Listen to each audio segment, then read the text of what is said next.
Former Arkansas governor and presidential candidate Mike Huckabee joins us from Columbia, South Carolina. Good morning, Governor. Good morning, Greg. Hi, Paige. So, sir, make your case. Your principal competition today seems to be Senator McCain. Why would you make a better president than John McCain? Well, the executive experience of running a government, did that for 10.5 years. That's more experience in actually running a government than anyone running, Democrat or Republican. And I think also the fact that I don't have a Washington address, and I think people have been in Washington, though they may have given it their best shot. They've not been able to do the things the American people want to see done. That's change our tax system, secure our borders, truly deal with some of the challenges of the economy for middle-class people.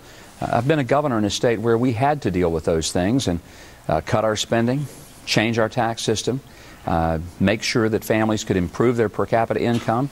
And those are some of the issues that I think Americans truly want to have addressed with the next president. Governor, according to a Fox poll, the economy is first and foremost right now in a lot of voters' minds. Yesterday, the president unveiled a stimulus package offering this rebate. It's being very well received on both sides of the aisle, including foes like Nancy Pelosi. What do you think about this? Is this a good idea, or is it a short-term gimmick? It's a good idea. It's not a gimmick. It is short-term, but it's not a gimmick. It will help to give some people confidence in the economy, confidence in the fact their government is addressing it. It also will actually put some money back into the hands of the taxpayers whose money it is in the first place. Sometimes we forget that government doesn't have any money that it first doesn't take from us.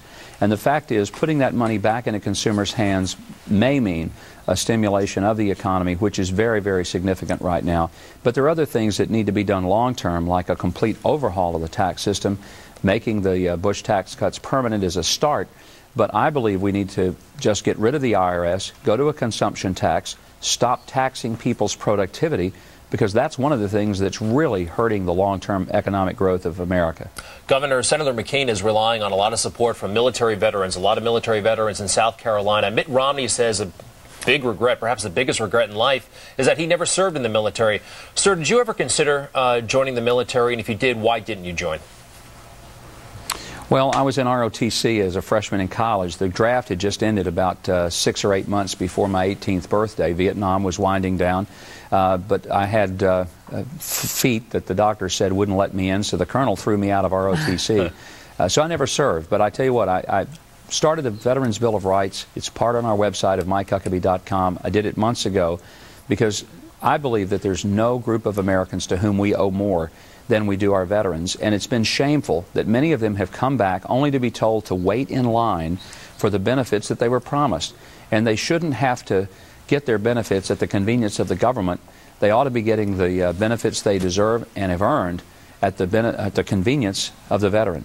Governor, we obviously are fighting this war on terror. The economy is facing many challenges right now, a slowdown in manufacturing, housing, the subprime market. What do you feel, if you become president, will be the greatest challenge that you face? Well, the greatest challenge is to make sure that people down at the bottom end of the economic spectrum have a chance to reach the next rung.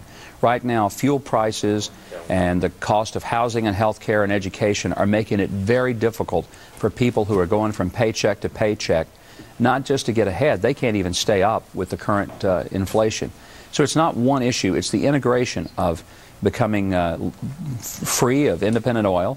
It's about making sure that we change the tax system so people are rewarded for working harder. And it's also about creating the kind of trade issues so that we enforce both sides of our trade agreements and not let others take our jobs because they don't play by the same rules we play by. Those are some things that I'd address immediately as president.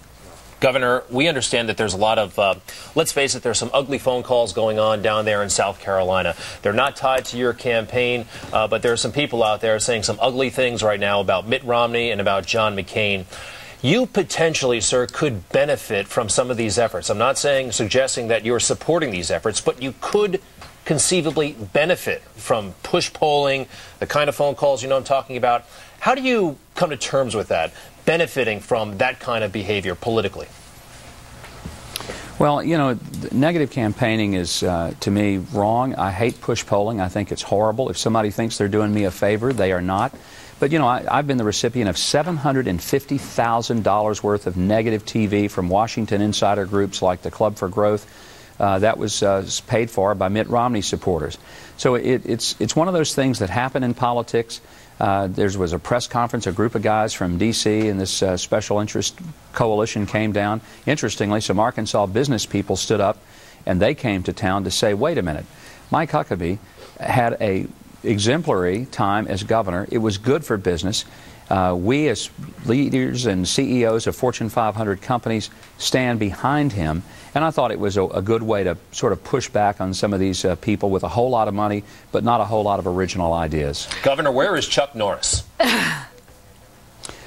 Chuck is getting ready for the big barbecue that we're having down in his ranch on Sunday. It's a virtual barbecue, and people can go to our website, MikeHuckabee.com. You can attend in person, but you can also attend by way of the internet. It's going to be kind of a unique thing. We're calling it a virtual barbecue. A virtual barbecue. The Chuckacue. A Chuckacue. I like that. Virtual barbecue. Hey, Governor. Okay. That's right. Throw us a bone here. What is something that we don't know that goes on the campaign trail behind closed doors? Come on. Oh, now you want the real secret. Yeah.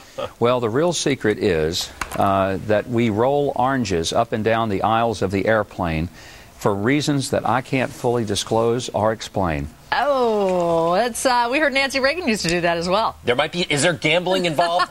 There's got to be. Is there gambling? That's okay, right? Campaign plane. Not in the front of the plane. Okay, in the back. My guess is that in the back of the plane where the press sits, yeah. I'm pretty sure there's some serious wagering going on back there. All right. Okay, Governor Mike Huckabee and presidential candidate, thank you so much for joining us this morning, sir. He does not race oranges. Thank you. It's great to be with you. Good luck, sir. Take care.